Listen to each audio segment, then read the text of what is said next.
240 మందిని బంధించి పట్టుకెళ్తే అందులో ఒక ఇద్దరిని రక్షించగలిగింది ఇప్పుడు ఇజ్రాయెల్. గతంలో 100 మందిని రక్షించగలిగింది.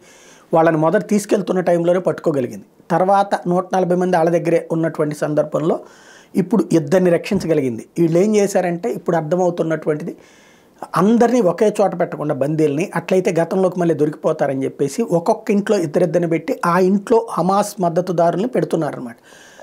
తాగా ఇజ్రాయెల్ డిఫెన్స్ ఫోర్స్ చేసినటువంటి ఒక దాడిలో ఇద్దరు రక్షించబడ్డారు. The Israel military rescued 2 of its hostages in a special overnight operation in South Gaza's Rafah on February 12th.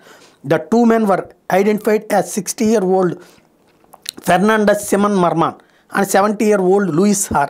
The Israel Defense Force said that they were rescued from a residential building during a raid.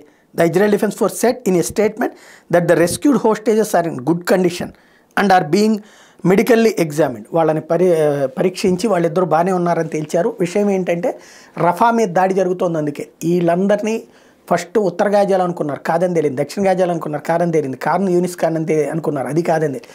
ఎక్కువ జనాభా ఉండేటువంటి రఫాలో 10 లక్షల జనాభా ఉన్నటువంటి రఫాలో ఇళ్లల్లో పెట్టారనమాట వీళ్ళని. ఇప్పుడు అందులో ఒక ఇన్ఫర్మేషన్ మీద ఇద్దరిని రెస్క్యూ చేయగలిగింది ఇజ్రాయెల్ డిఫెన్స్ ఫోర్స్.